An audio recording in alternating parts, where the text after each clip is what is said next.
So after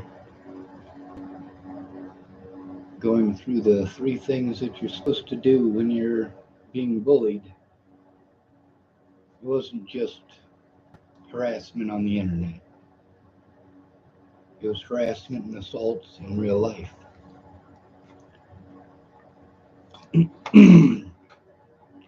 It was me reaching out to people for help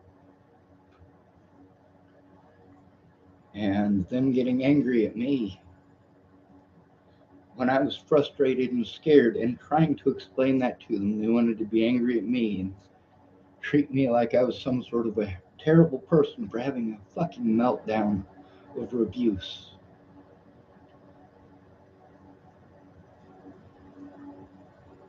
That abuse includes Ken and Leah ripping me off.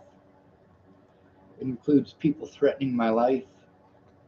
It includes people assaulting me. It includes police officers looking the other way because I'm not the right gender. I'm not the right gender to be a victim in the United States.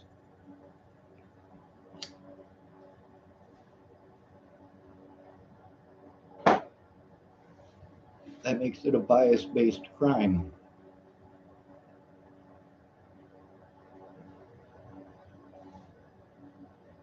I'd gone to Peaches. She finally said that she would help. Finally, I'd gone over there several times, wasted a lot of resources, had it thrown in my face that I was smoking too many of their cigarettes, so I went and bought them cigarettes. Finally, in December of 2017, I let it all out. I made a video on my Facebook laying it all out, how I was being treated and why.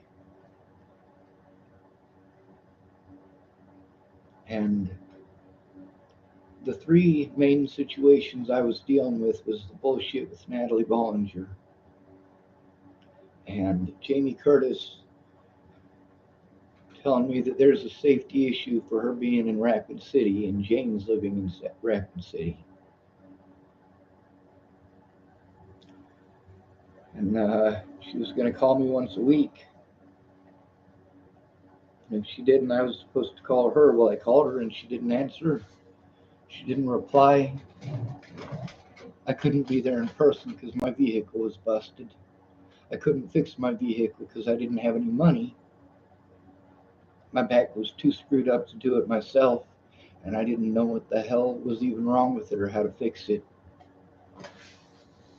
David Nelson, he talked me through it eventually when I was able to get to that vehicle, but that's later on. So, Ken was supposed to pay me back. Ken and Leah had ripped me off for a lot of money. The situation with Jamie, I was scared that something happened to her. I didn't know what to do. I was having a meltdown. So on the 8th, when Ken and Leah didn't pay me back, the 8th of December, I realized I really had to speak out. I had to get some sort of help. I'd been trying to get legal help for months.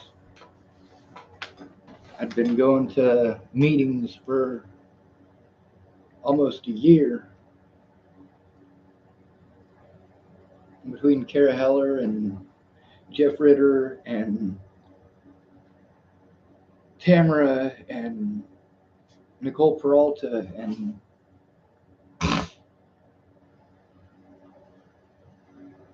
nobody was doing anything about it.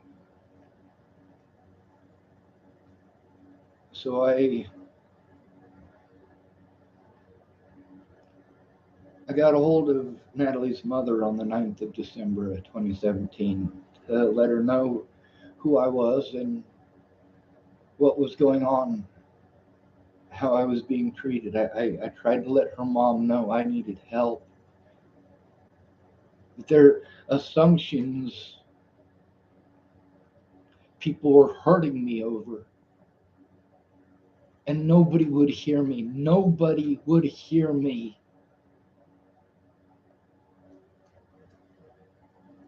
So on the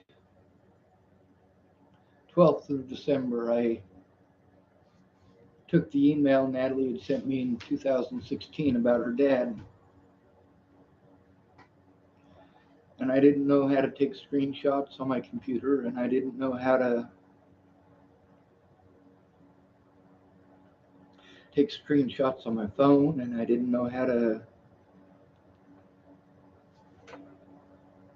show the email on my Facebook.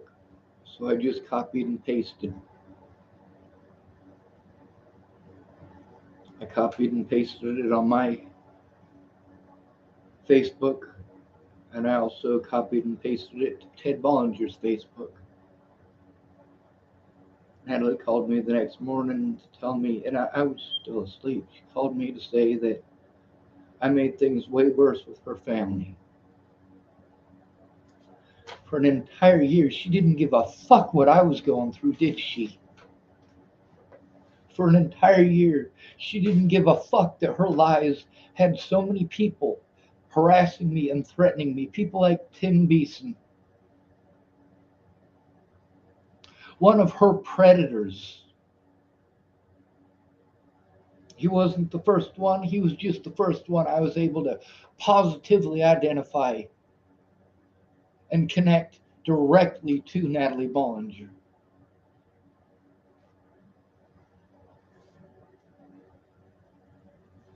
So that was December 13th. December 15th, she'd gotten a hold of me. By this point, my account from, what's it called? Michelle Brannick had been taken away. It had been removed. It was no longer up. People were saying all of the horrible things. In that last public post by Natalie, people were saying all of the horrible things in there because she called me a stalker, as they were back when I was in Virginia, when she claimed that I was a stalker.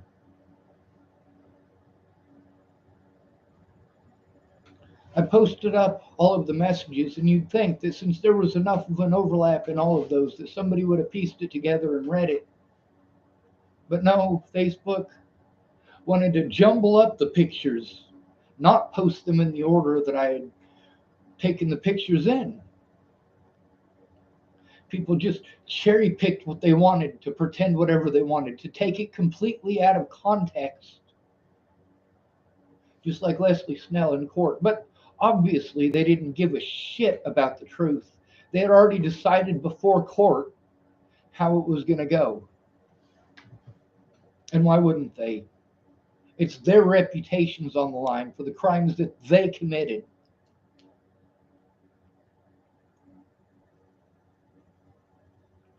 No actual evidence was allowed in court. It was just her word versus mine, and she's a pretty fucking white girl. Any fucking idiot could tell how that was going to go.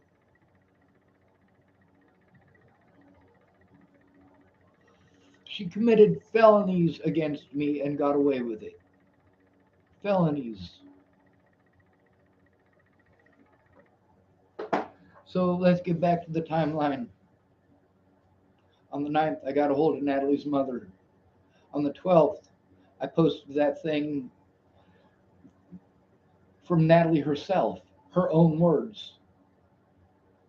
On the 13th, she made a post claiming that I was stalking her. Posted a bunch of things that were her ideas and her sister's ideas in Virginia. In Virginia, not in Colorado. None of that shit happened in Colorado.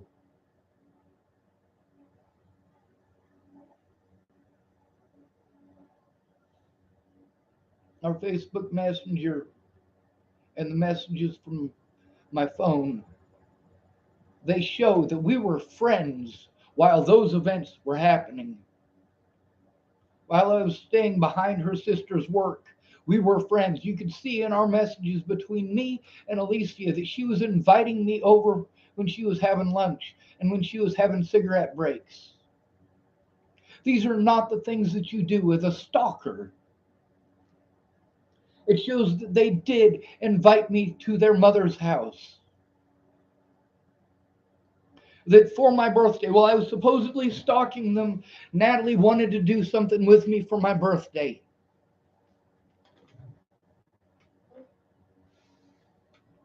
I didn't need a cake. I needed a friend.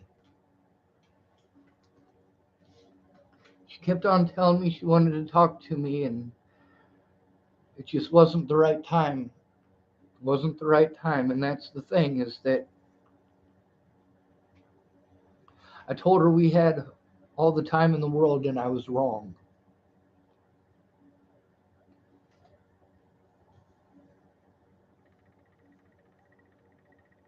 She outright lied and made me a target for abuse, and I couldn't get anybody to do anything about the abuse or the slander. Everybody kept blowing me off and treating me like I was a bad guy for trying to get help.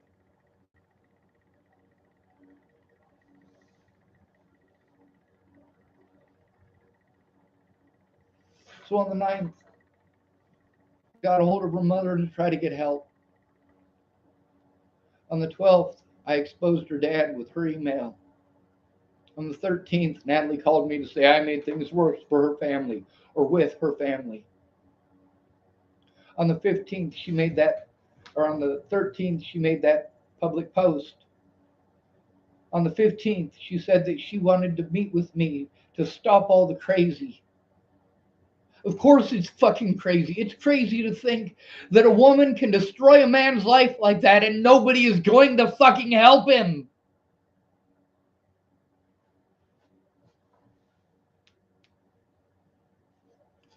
And then she gets away with it by calling me mentally ill, by saying that I am slandering her. No, I have proven, I have had to show the evidence on my Facebook. I have proven with actual evidence that it is not slander.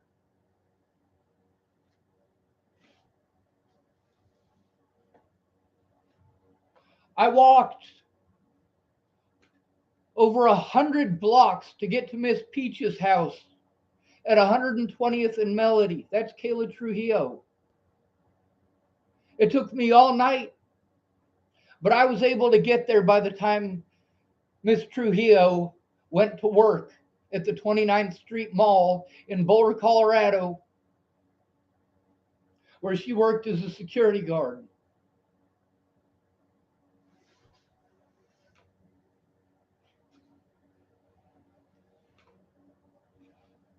All right, we got somebody over here. I'd use her on this channel. I don't need fucking spammers. So on the 16th, when I finally got there, Chelsea Worsing was going to go in with me, but she couldn't because she had to work. So I sat there alone. I'd made a post about the situation, about how I was fairly certain it was probably going to be the cops. And I was right. She wasn't interested in stopping the crazy. Meanwhile, that cop wouldn't do his fucking job. None of that shit happened in Adams County. None of that shit happened in Boulder County. The only shit that happened in Boulder County was crimes against me, not the other way around.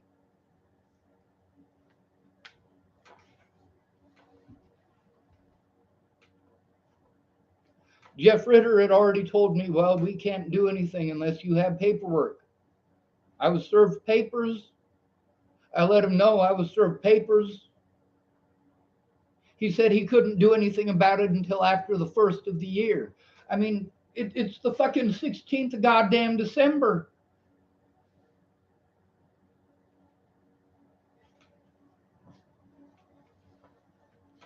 They set up court for 7 days after I was fucking served the papers. I didn't even know that.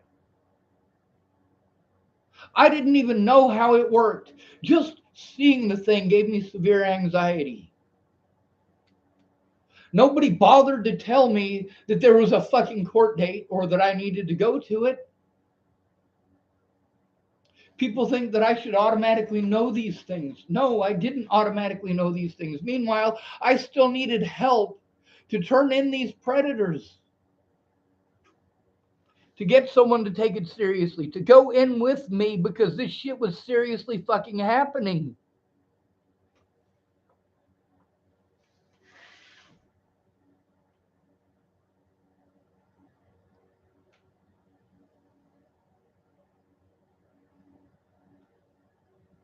So apparently, I was supposed to have court on the 22nd of December. Natalie Bollinger got away with all of the crimes that she committed. And then she had someone blow her head off. See, on the 22nd, when I was supposed to have court, I didn't even know I had court. And there is nothing that I could have done as a disabled male. Nothing that I could have done. I was too broke for a fucking. I was too broke to get on a fucking bus, for Christ's sake. I got paid on the 23rd. And I didn't have anywhere else to go. And Ken and Leah were demanding about me giving them money so that they could have some fucking pot.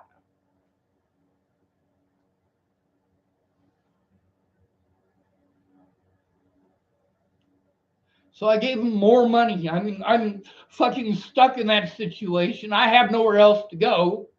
Yes, I have to give them money or I end up fucking homeless on the fucking streets again.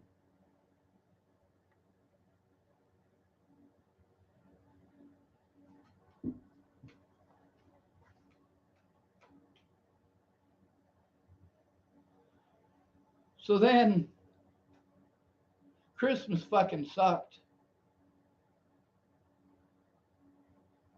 Benjamin Harvey froze to death. And then Mariah Johnson, she sent me a friend request and we started talking. On the 26th of December, I really needed Ken to understand, dude, I don't have the ability to do this. I can't do this. You got to pay me back, Ken. You have to pay me what you owe me. You can't keep saying, hey, I need more money, more money, more money. I moved out of my place in Chapel. That was the wrong decision. All right?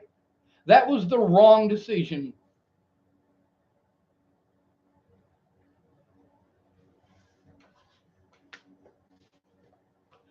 So Ken and Leah are both in the kitchen fucking yelling at me. And Dawn Bird comes out and she starts assaulting me with her chest. Bam, bam.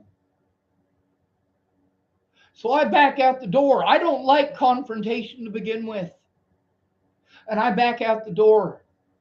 And I call up Kayla Trujillo and I say, hey,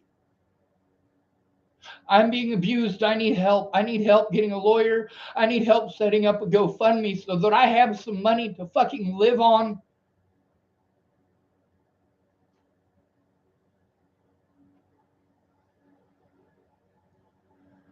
So I make another 100-block walk. At this point, I'm still under the impression that Natalie Bollinger is in fucking Virginia. I'm pissed off because she was able to get a protection order all the way from Virginia, and I couldn't get a protection order against Tim Beeson in Colorado.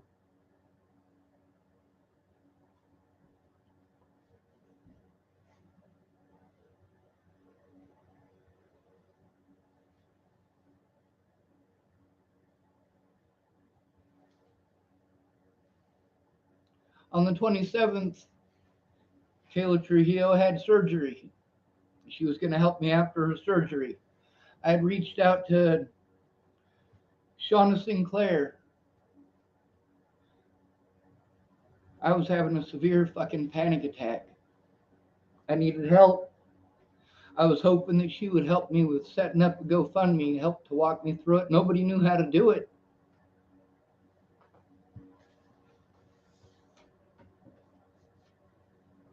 On the 28th, after Kayla Trujillo's back surgery, She was going to help me go through that stuff. Finally, after over a year of this bullshit, finally someone was going to look at it. Finally, someone was going to look at it.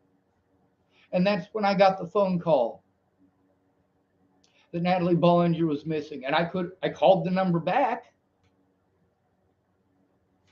It's just a general line. See, that's the thing. That allows people to call you, but you can't find out who it is that called you. They can hide behind that, like the police. Or that number from Boys Town that I called just a few days ago. That company goes through Boys Town's phone number.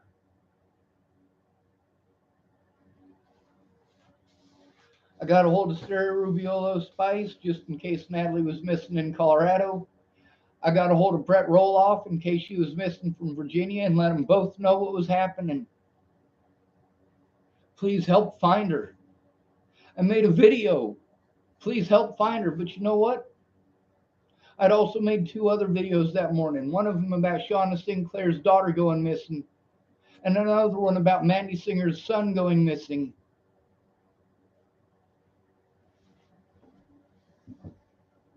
And Natalie's mother got on there and fucking started harassing me. And I was calling the cops saying, hey, come and get me, come and get my evidence. I didn't have nothing to do with Natalie disappearing. I was trying to get help. After an entire year of fucking abuse, how did people expect me to act? After an entire year, I started off talking nicely, explaining the situation, leaving out her heroin addiction. She claimed I was slandering her. Well, guess what? Those were her fucking words, assholes. And the shit about her heroin addiction. Yeah, she had a lethal dose of heroin in her system when Joseph Michael Lopez blew her fucking head off. Obviously, that wasn't fucking slander either.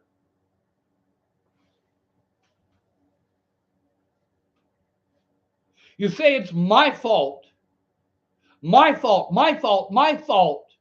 No, it's not my fault that people were harming me over fucking slander.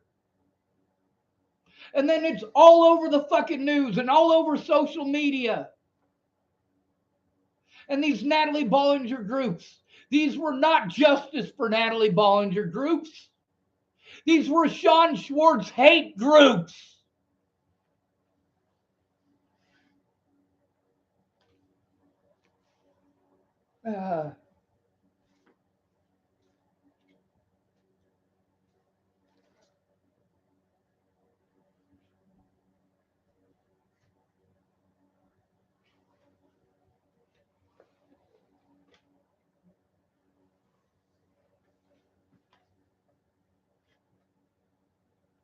And the Bollingers were in there trying to rile people up and egg them on. Meanwhile, 2 of Natalie's ex-stepmothers and a fucking crazy nut job calling herself Karamia, they want to pretend that they're going to help me, but they had no interest in helping me. They wanted to pretend that they were interested in finding Natalie's killer, and that obviously wasn't the case. They were gaslighting the fuck out of me. And Cara Mia, aka Cara Rogers, destroyed evidence of that.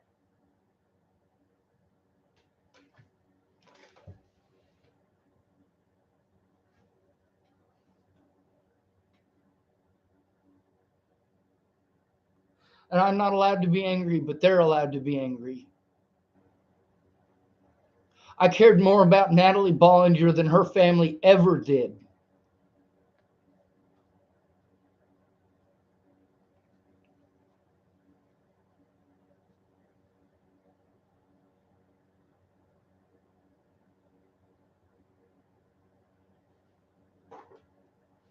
Alicia Bollinger just wanted to be an attention hog.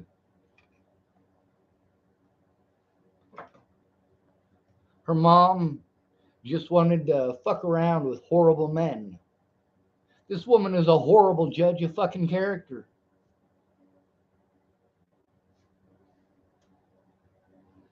They wanted to use these nut jobs from these web sleuth groups to do their fucking dirty work.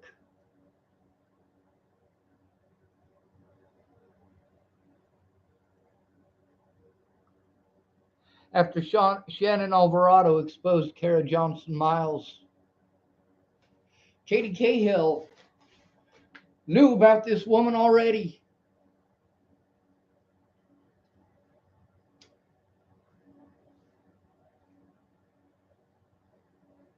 This woman who claimed that she was an autism advocate. And it was weird because when I tried to play back the recordings in the conversations between us, I couldn't. They all said error. How can they all be errors? There was something definitely different and fucking weird about her fucking Facebook, especially her messenger.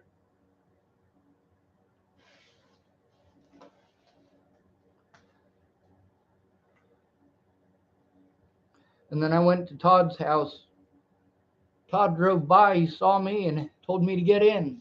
So I got in, drove me to Niwot where he was staying with his girlfriend, Chloe Pachovis. Now, all of these things are verified by conversations with these people on this YouTube and in my Facebook.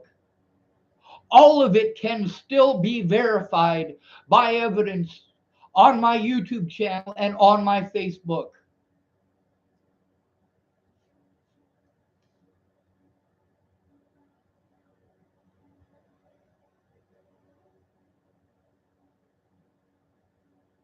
But that didn't matter. Nobody's going to actually help a homeless disabled male to get a fucking court date against these goddamn predators. There's always some excuse why they can't. If you don't have the money for a lawyer, you're not human to American society. You sure as hell aren't human to the fucking courts or the police.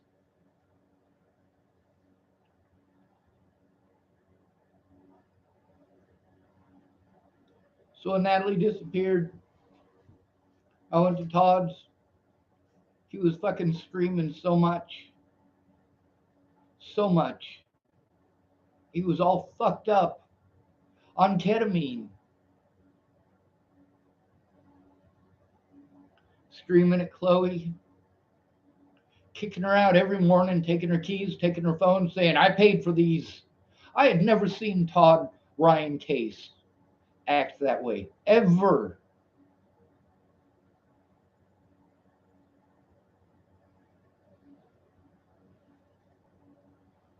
New Year's, we went to this sushi place on Pearl Street. Me and Chloe and Todd and Chloe's sister. Todd was fucking screaming about stupid shit, but at least that night it wasn't all screaming and stupid shit. But I was having a fucking mental breakdown.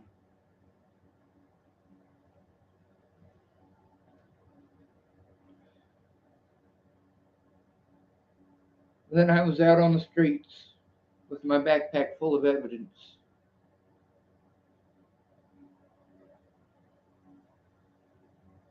I was trying so hard.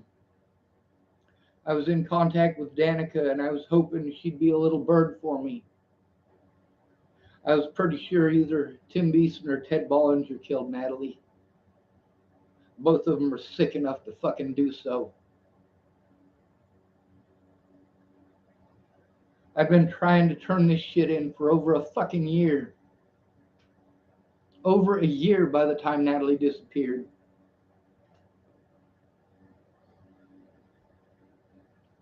And I've got all these web sleuth people that are promising me they're going to help me. I'm having problems even getting a hold of anyone for help. Candace Bondurant had rented me a hotel room. And there was a guy who was a meth addict. That was the closest that I had to help. That meth addict got to sleep, but I didn't. That was when I talked to Jennifer Dujowski and I talked to Mike Boudette's friend, Josh.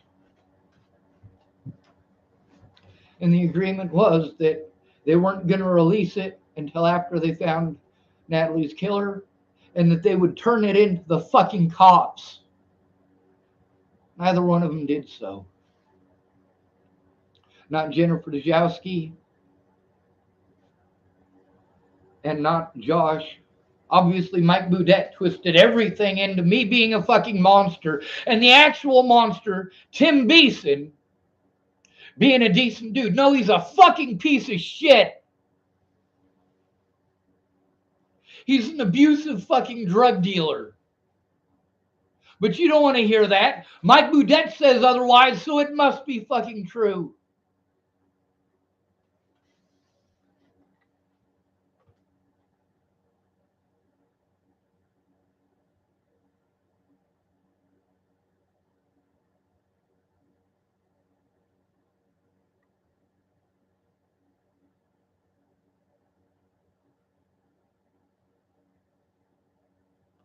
Sarah Rubiolo let me know that Natalie Bollinger was dead. Sarah Rubiolo Spice. That's her name. You can look it up on Facebook. We're not friends anymore. How could we be friends? The least she could do is speak up and tell the fucking truth. But nothing. Fucking crickets for years.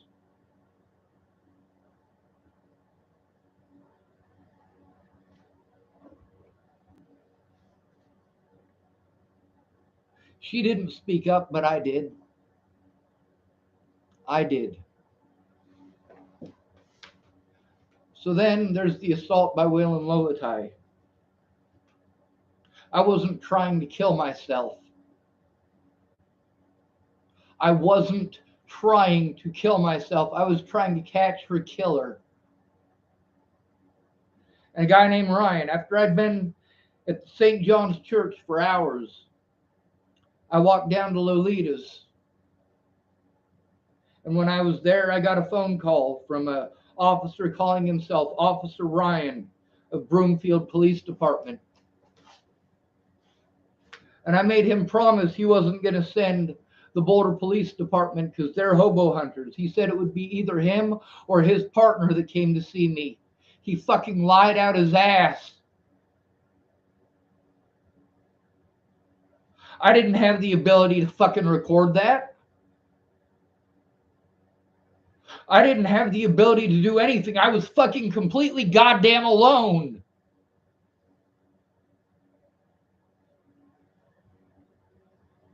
So what did they do? They sent the Boulder Police hobo hunters, and I was trying to explain to them what was going on. Obviously, I was fucking distraught. Obviously, all they were interested in doing was fucking lying to me. And then later on, lying about me. They took me to the Boulder Hospital instead of taking me to a safe place where I could make a report, which is what they promised me they were going to fucking do.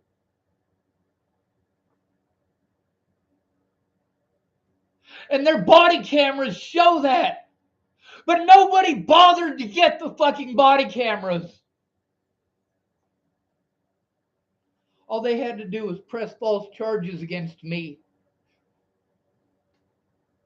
And I'm stuck in that fucking state with my name all over the fucking news. Here in Chapel, Nebraska, people saw that news. You think they're going to fucking forget that? Do you think they're ever going to forget that?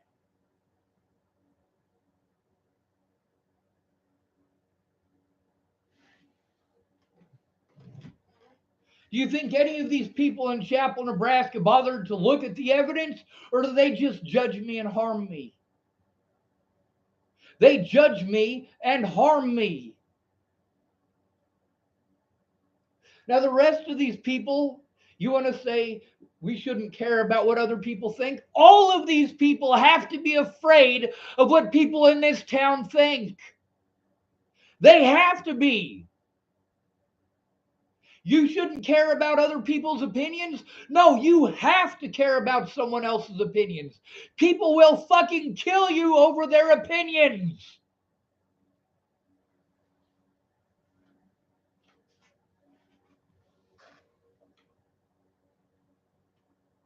Meanwhile, I've got people sending me threats from Tim Beeson.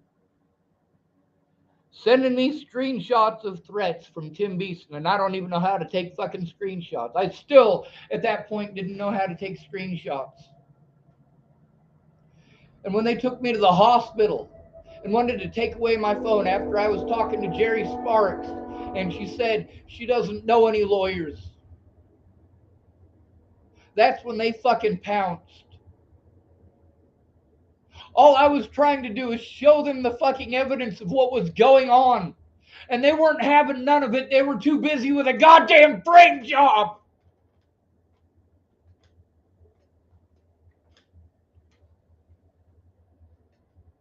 So I started screaming for help. And then they assaulted the fuck out of me. Claimed that I assaulted them with a weapon and that I tried to fucking bite them. I posted up the videos. They tried to break my fucking wrist and lifted me off the ground by my wrist. Off of the ground by my wrist. It was fucking excruciating. That was Waylon Lolatai who did that. The same officer who's been in the news over and over for assaulting people who he assumed were homeless. People who he assumed he could get away with doing it to.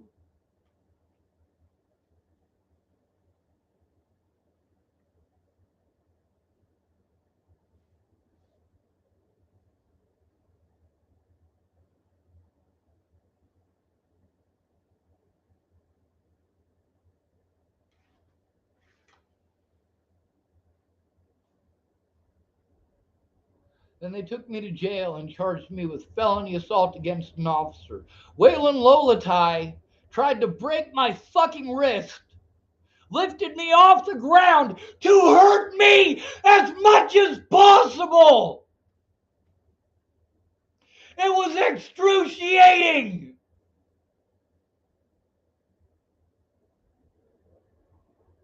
This is a common technique that every officer in America is taught.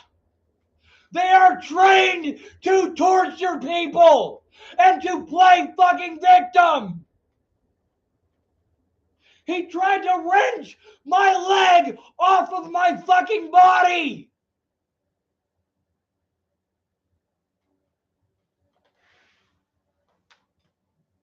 All I have is the hospital shit.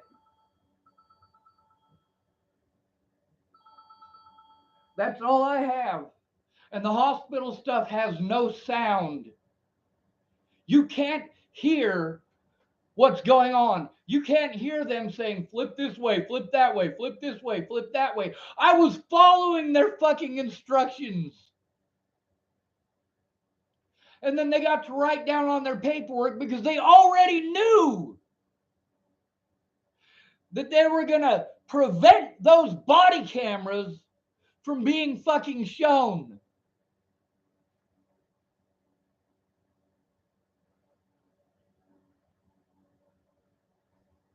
They dropped the charges when they had a better fucking frame job at Clearview. A different jurisdiction. They sent me to a different jurisdiction so that I could not turn them in. They allowed people to harm me repeatedly until I literally attempted suicide.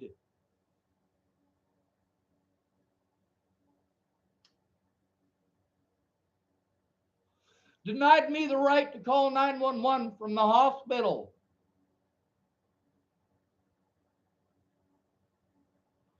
told me that I was there by my own choice.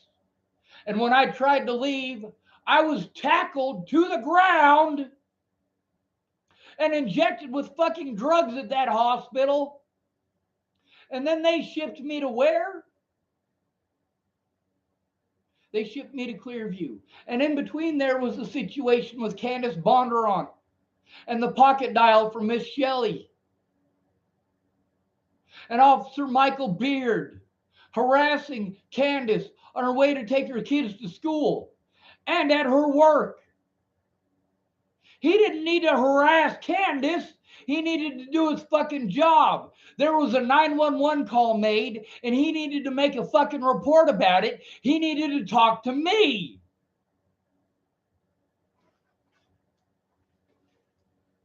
Instead, he intimidated Candace. And Candace had already been intimidated by people in these web sleuth groups, in these supposed Natalie Bollinger groups.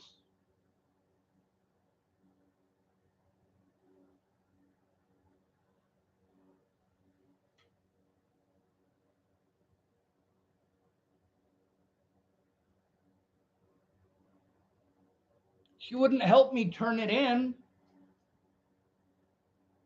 She shut down her Facebook. While I was there, she was allowing me to use her work computer, but I couldn't get it to work for shit. Why? Because the internet in Haxton fucking Colorado is complete and total shit. Mind you, this is another completely different jurisdiction.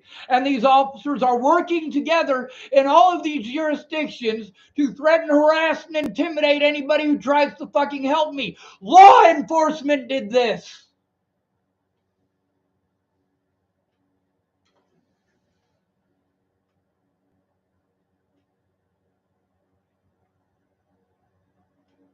Multiple times in Boulder. What the fuck? And then they send me to Clearview. And I try calling 911 over and over and over and over again. The things that they were doing in there are illegal, immoral, and fucking wrong. And they fucking knew it.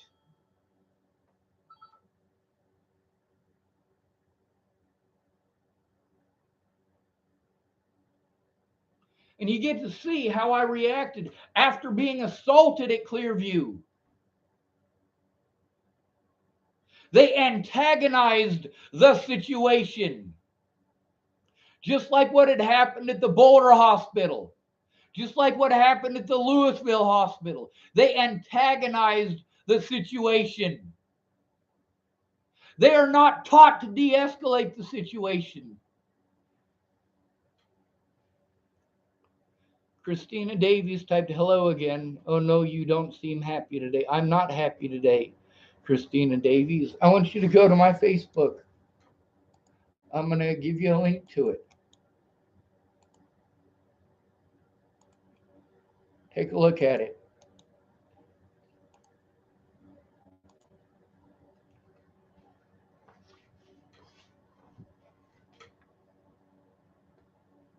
Meanwhile, Kara Johnson Miles was doing some pretty fucked up shit. She was supposed to be a friend of, I believe, Danica Garner. It might have been Shelley Campbell. I think it was Danica Garner, though.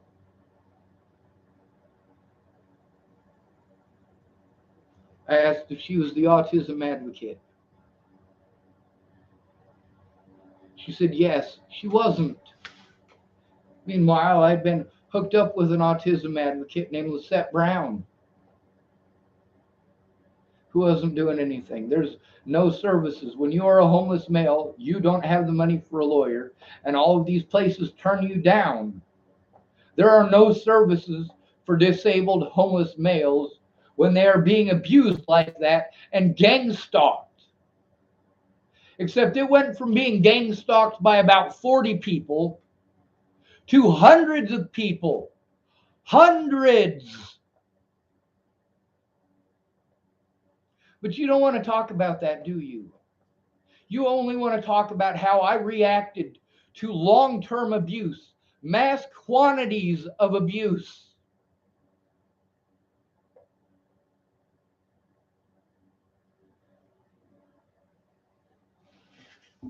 And then I'm stuck with this reputation as a fucking monster for defending myself. The only way that I fucking could to scream out as loud as I can, fucking help me, god damn it! Make it stop!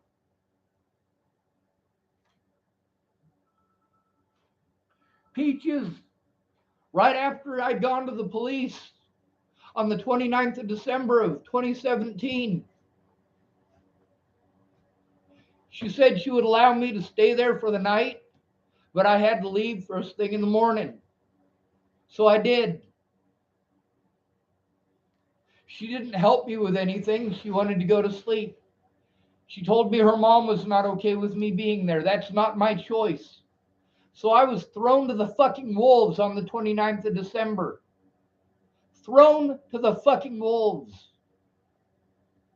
Just like with Candace Bondurant. Thrown to the fucking wolves. Who is it that gave me a ride from Candace Bondurant's to Todd Ryan Case's house? That was Laura Nelson, who lives right here in Chapel, Nebraska.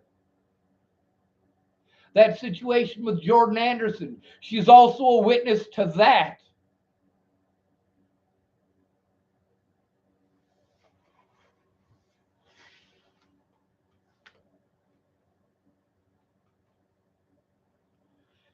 Speaking my intention to turn these officers in resulted in their buddies committing every crime that they could to prevent me from turning them in. At Joseph Michael Lopez's court date that I went to, I was there to turn in paperwork against the Bollingers and against Detectives Peterson and Rogers.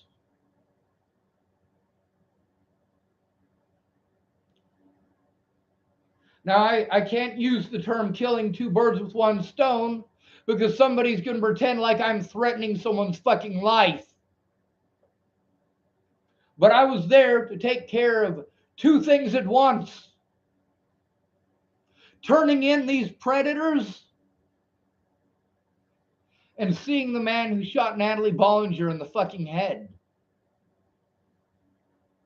How did I find out that I had to have the phone actually present to be able to show those messages? Because the man from the FBI who was there at Joseph Michael Lopez's court date explained it to the judge that they're trying to unlock that phone. Detective Hyatt was there as well. Detective Hyatt and his partner Erica were the first two officers that I met with in person. And Miss Peaches was afraid of having them at her house, which is why I met them at a gas station a block and a half away. Was that recorded on their body cams?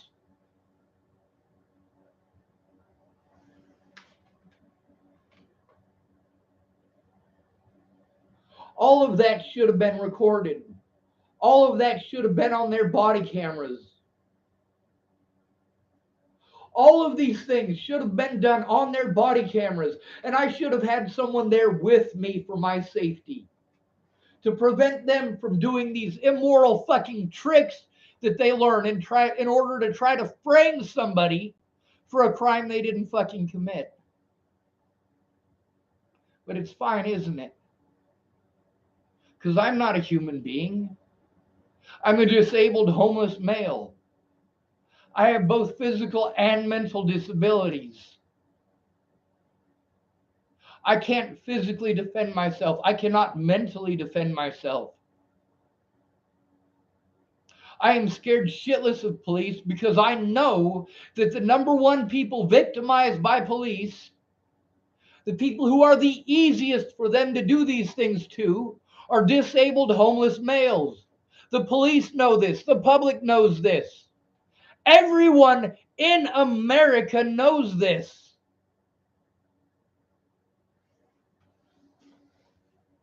And it's because of opinions.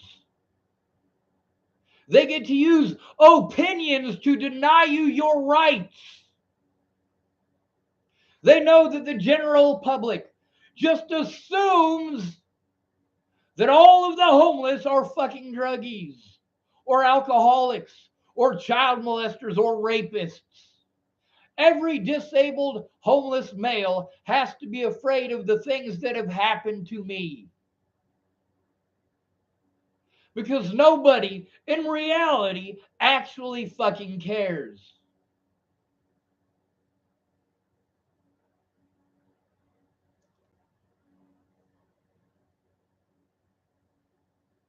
People are dead. And you want to be angry that I'm cursing and yelling. People are dead. DEAD, dead. And I did not kill a single one of them.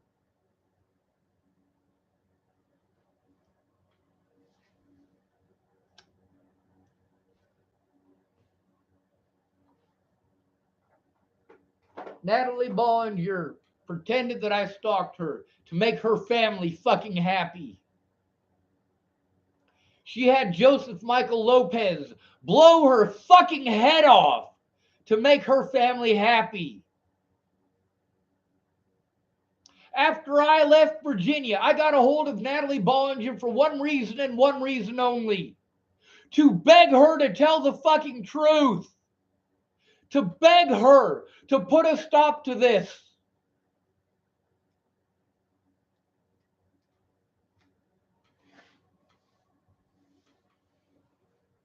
When she threatened to call the cops on me for asking her to put a stop to it, I told her, give them my phone number, have them call me.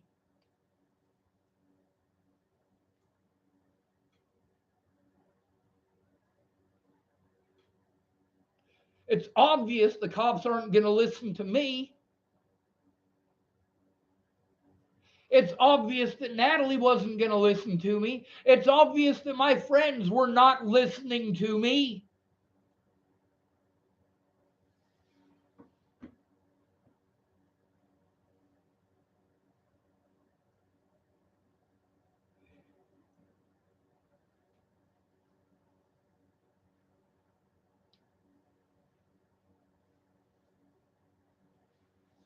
I sure as fuck did retaliate. I sure as fuck did.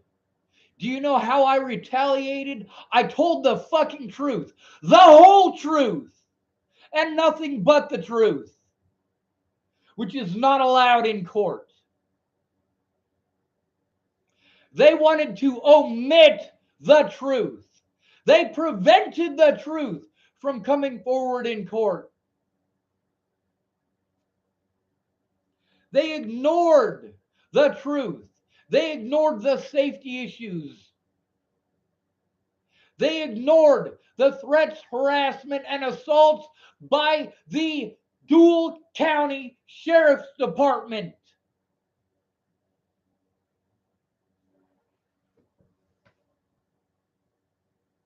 How am I going to get an honest goddamn court date with that? How am I going to get an honest court date against predators like Leslie Snell and Robert Warnick and William Barr and Scott DaCosta when I can't even go to the courthouse?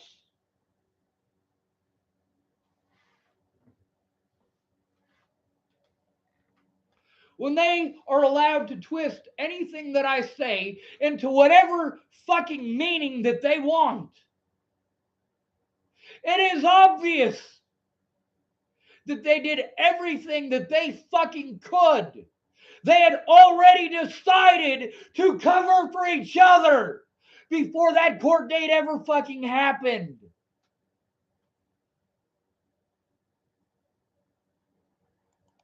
And I'm supposed to be happy about that shit, right? I'm supposed to be happy go fucking lucky, right? Here's a conversation with William Barr. Right here. Paste. There you go.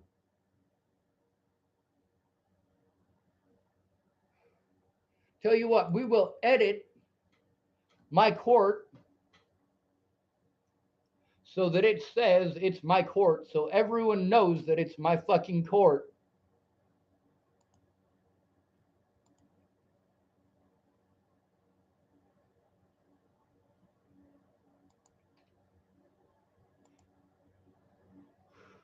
Edit video.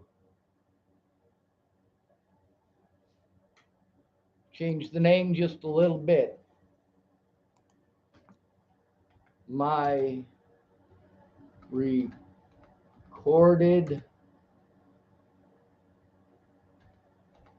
court date. I was not allowed to show any evidence. And no matter what I said, it's not admissible. The threats, harassment, and assaults and the illegal things that Leslie Snell and her friends and family have done to me are not admissible. The safety issues were ignored. They had already decided to ignore all of the crimes against me and railroad me in fucking court. And that's exactly what they fucking did.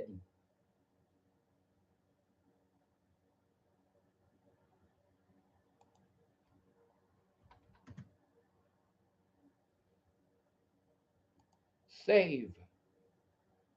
Now let's go to my video. Mr. Schwartz, We'll right click, copy video URL, and we'll put it right here for God and everyone to see.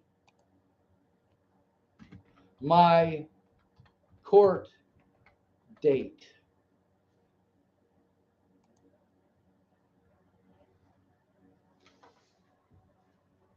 All these people say not to post it up on the internet. Well, guess what? I'm not allowed to show it in fucking court.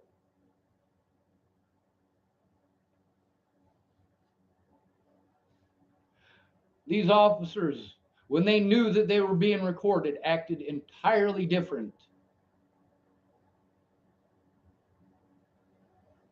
These same officers who committed felonies against me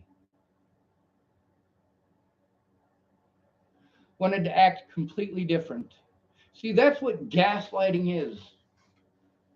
They ignore all of the crimes against you, allow people to harm you over and over and over again. And then when you have a mental fucking breakdown from it, they go, see, he's dangerous.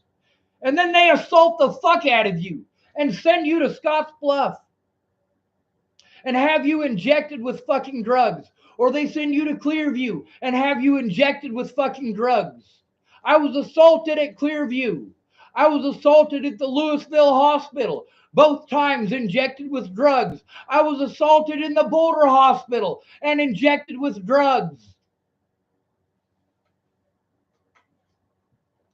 And in all of these situations, they proved how much of an at-risk adult that I am.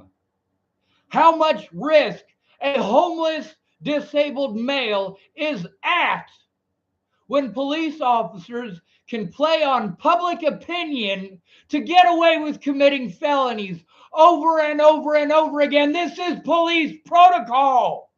This is what they are taught in their 6 weeks of training, is how to frame innocent people and how to fucking murder them and get away with it. Law enforcement in this country is public enemy number one. A lot of people are complaining about the family courts. It's not just the family courts. Every court in America preys on disabled homeless men. Every single one. The majority of black males in the prison system and in the jails are broke. That's the reason that they're in there. Most of them were homeless when they were arrested. Homeless.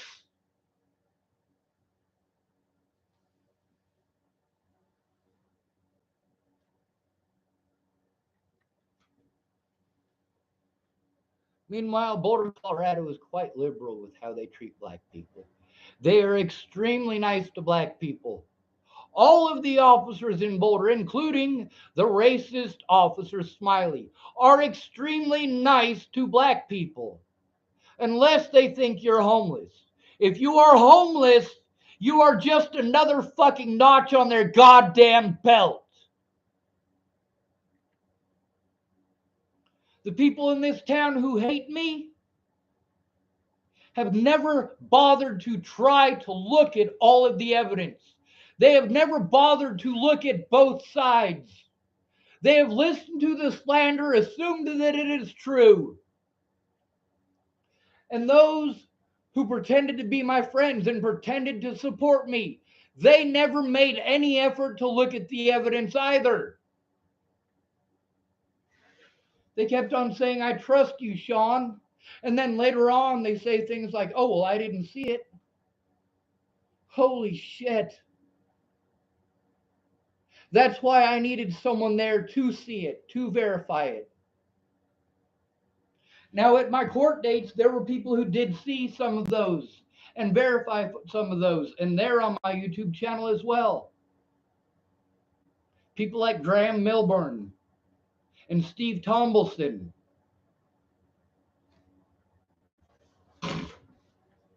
And Kayla Trujillo.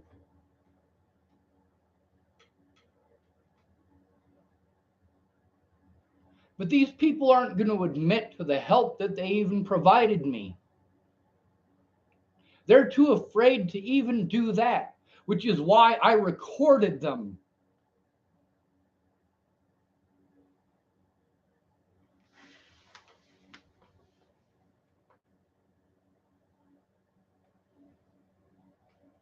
Yes, I actually did threaten people in August of 2018. I absolutely did. Because I needed a fucking court date. I needed to be able to face my accusers. I needed people to be there in court and be court watchers and to speak up about what they knew. But they never did.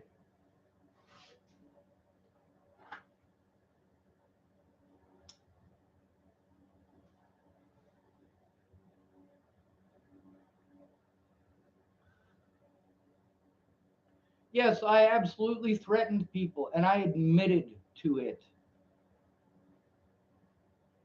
I threatened the president of the United fucking States, and Dan Faber verified that the Secret Service called him. And I know that in many of my videos I had said the FBI, I am sorry for making that mistake. It was the Secret Service.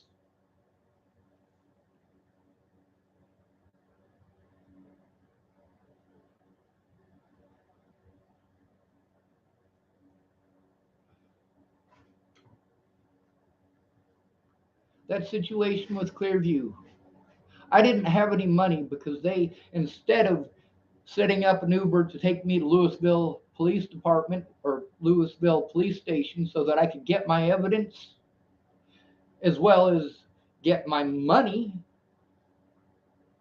I had my backpack full of evidence locked up there in Clearview. They gave that to me when I left, as well as the stuff that I was wearing at the time. The stuff that I was wearing when I attempted suicide and they cut my shirt off of my body. I took enough caffeine pills and enough sleeping pills to kill myself. Easily.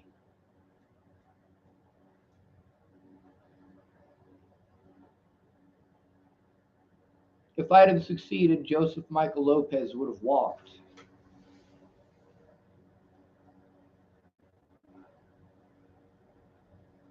They would not have tried any more investigation. Meanwhile, they weren't investigating anyway. They were busy trying to leave me on the docks so that I was stuck there. So that if they didn't actually find her killer, they would have someone that they could frame for it. And they could do so easily. and without an actual public defender to defend my rights, there's not a goddamn thing I can do about it. Public defenders do not do their jobs. And their excuse is that they have an overwhelming caseload. Just like with Marcia Estrada, just like with Penny Cooper.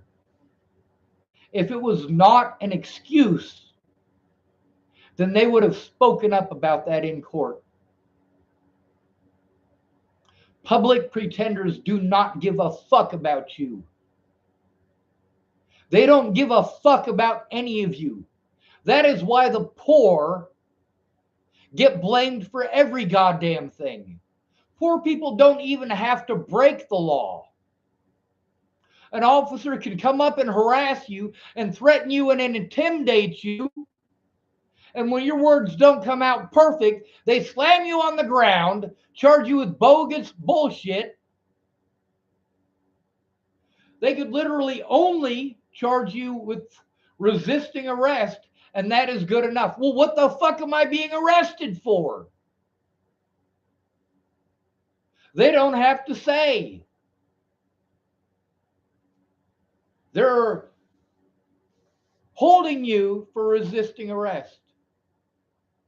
Resisting arrest, and that is all. How is that okay?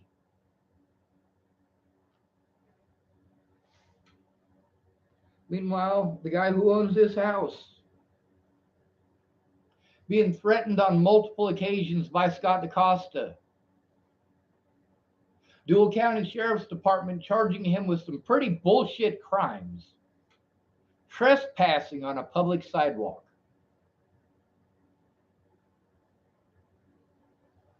Trespassing on a public sidewalk.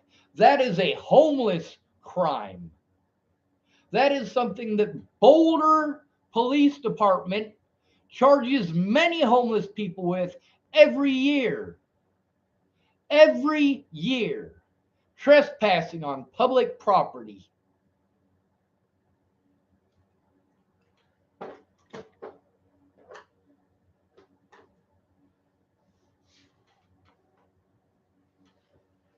The police gaslighted me. Dual County Sheriff's Department helped Leslie Snell to gaslight me. Gaslighting me using the courts.